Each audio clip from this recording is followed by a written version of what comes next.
అధిష్టానాన్ని కలిశాను. ఈ నియోజకవర్గంలో మన పార్టీ టికెట్కి లిస్టులో నా ఒక్కడి పేరే ఉంది. రెబల్ అనే ముచ్చటే లేదు.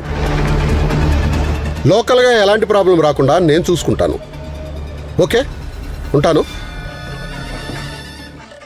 నమస్తే అన్న. నమస్తే. నేను వస్తున్నప్పుడు ఇలాంటి లేవడాలు నిలబడ్డాలు ఇలాంటివేం పెట్టుకోవద్దు. మన మధ్య బంధం ఇలాంటి ఫార్మాలిటీస్ని ఎప్పుడో దాటేసింది. కూర్చో సత్య. సరే. ఏంటన్నా, టికెట్ కన్ఫర్మ్ అయినట్టేనా? కన్ఫర్మ్గా మనకే వస్తుంది సత్య. కాకపోతే చిన్న చిన్న ప్రాబ్లమ్స్ ఉన్నాయి. ఏ ప్రాబ్లం అన్నా? మీరు సీనియర్ నాయకులు. ఏ రకంగా చూసినా మిమ్మల్ని ఢీ కొట్టేవాళ్ళు ఇంకా ఏ పార్టీలో లేరు. అలాంటి మీకు ప్రాబ్లం ఏంటన్నా? సత్య, మనం గంగిగోవు పాలు లాంటి వాళ్ళం. కడవడి పాలల్లో ఒక చిన్న విషపు చుక్క వేసినా చాలు, మొత్తం పాలంతా చెడిపోతాయి. అలాంటి విషపు చుక్కే ఆ సిఐ విక్రమ్ గాడు. విక్రమా? అన్నా, మీ రాజకీయ అనుభవంలో వాడంతన్నా. వాడు మీకు ఏ రకంగానూ ప్రాబ్లం కాడు. ఇప్పుడు వాడే మనకు ప్రాబ్లం సత్య. వాడు నా మీద లేనిపోని కేసులు పెట్టాలని ఒక బ్యాడ్ స్టోరీ బోర్డును తయారు చేసి ఆ స్టోరీ ఫైల్ని కమిషనర్కి అందజేసి నాకు టికెట్ రాకుండా చేయాలని చూస్తున్నాడు. వాడు ఎన్ని రికార్డ్స్ రాసినా అవి తప్పుడివైనప్పుడు కేసులు కోర్టులో గెలవలేరు కదన్నా. నువ్వు అన్నది నిజమే సత్య. కానీ ఇప్పుడు హైకమాండ్ టికెట్లు డిక్లేర్ చేసే సమయం. ఇటువంటి టైంలో ఎటువంటి చిన్న ఫైల్ వెళ్ళినా మనం తప్పు చేసామా ఒప్పు చేసామా అని ఒక ఇన్వెస్టిగేషన్ చేస్తారు. అలాంటి పరిస్థితుల్లో ఇతనికి టికెట్ ఇచ్చి రిస్క్ చేయడం ఎందుకులే అని అధిష్టానం ఆలోచించొచ్చుగా. మరిప్పుడు ఎలా అన్నా? నాకొచ్చిన ఇన్ఫర్మేషన్ ప్రకారం ఆ సిఐ గడు ఆ ఫైల్ని ఇంకా కమిషనర్ ఆఫీస్కి తీసుకెళ్లలేదంట. తీసుకెళ్తాడంట. వాడు ఎట్టి పరిస్థితుల్లో ఆ ఫైల్ని కమిషనర్ ఆఫీస్కి తీసుకువెళ్ళడానికి వీల్లేదు సత్య. అర్థమైందన్నా. ఈ టైంలో అలిగేషన్ వస్తే టికెట్ రాదు. కానీ ఒకటి గుర్తుపెట్టుకోండి అన్నా, ఆ సిఐ గాడి కళ్లకు గంతలు కట్టి కనికట్టు చేసైనా సరే ఆ ఫైల్ని కమిషనర్ ఆఫీస్కి చేరకుండా చేస్తాను. చాలు తమ్ముడు. రాముడికి తోడుండే లక్ష్మణుల్లా నువ్వు నా పక్కనుంటే చాలు. ఎంతో ధైర్యంగా ఉంటాను. నమ్మకం అంటే అమ్మకం కాదన్నా. నమ్మితే ఈ సత్య ప్రాణం ఇస్తాడు. మీరు ధైర్యంగా ఉండండి అన్నా. ఆ పని చేసుకొని వస్తాను. థ్యాంక్ యూ సత్య. వస్తానన్నా.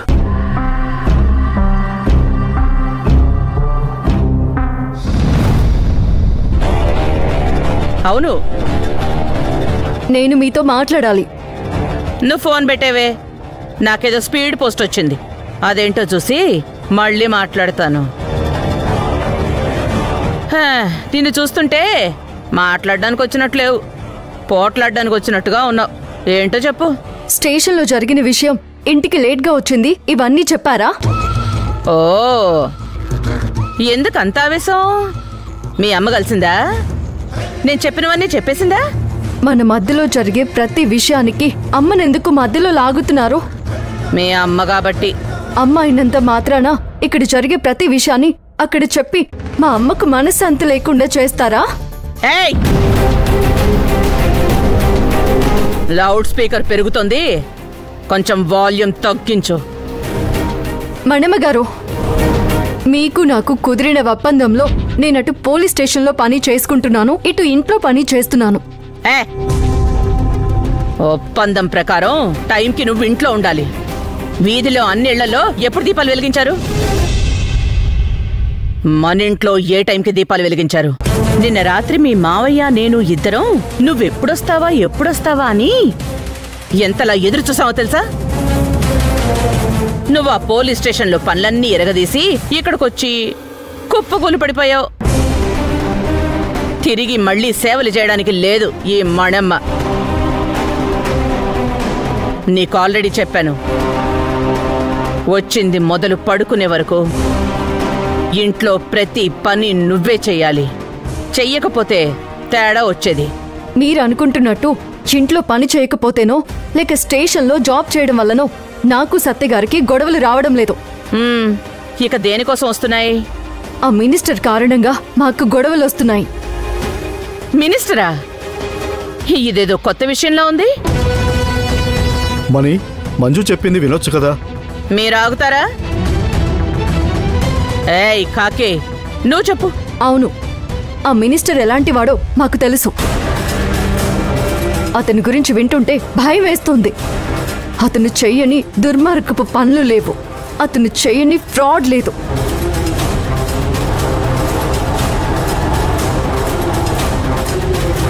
అతనితో తిరగొద్దని చెప్తే సత్యగారికి నాకు గొడవ జరుగుతుంది. ఓ,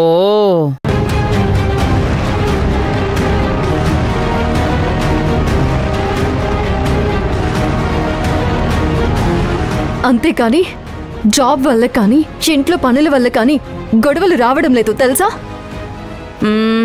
ఇప్పుడేమంటావు మంజు? సత్యని మినిస్టర్తో కలవద్దని, అతనితో మాట్లాడొద్దని చెప్పాలి, అంతేగా?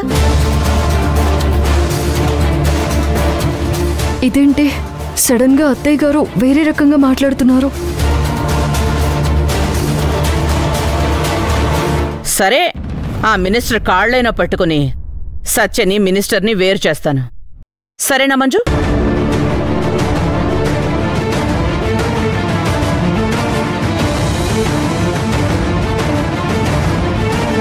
అమ్మా,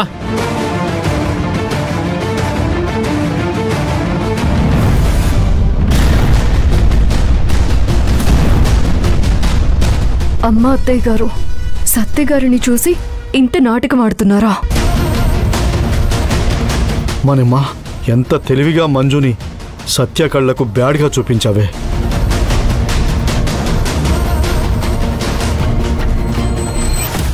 ఏంటి మంజు అమ్మతో గొడవ? ఆ మినిస్టర్ అన్న గురించి అమ్మతో ఎందుకు డిస్కస్ చేస్తున్నావు? ఇది డిస్కషన్ కాదురా సత్య. గంట నుండి నీ భార్య ఆ మినిస్టర్ గురించి నాతో యుద్ధం చేస్తోంది. ఏంటి మంజు, మన ఇద్దరి మధ్యన ఏదన్నా ఉంటే మనం మాట్లాడుకోవాలి. మధ్యలో అమ్మతో ఎందుకు గొడవ పెట్టుకుంటున్నావు? ఒరే సత్య, గొడవ లేదు ఏం లేదురా. నువ్వు ఇప్పుడే వచ్చావు కదా, లోపలికెళ్ళు. మణి, నువ్విట్రా. సత్య వచ్చాడు కదా, ఇక వాళ్ళు మాట్లాడుకుంటారు.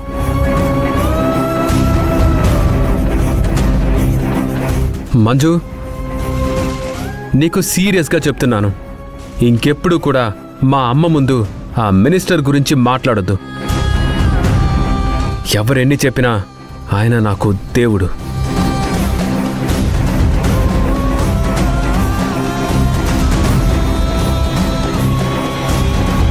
ఇప్పుడు నేనేమన్నాను? సత్యగారు ఎందుకు కోప్పడుతున్నారు? ఇదంతా అత్తయ్య గారి వల్లే. సత్యగారి దగ్గర ఇరికించారు. హే కాకి, చూసావా ఈ మణమ్మ తెలివితేటలేంటో? నా కొడుకు దగ్గర నిన్ను తప్పు అని నిరూపించడానికి నాకు క్షణం పట్టలేదు. అది ఈ మణమ్మ.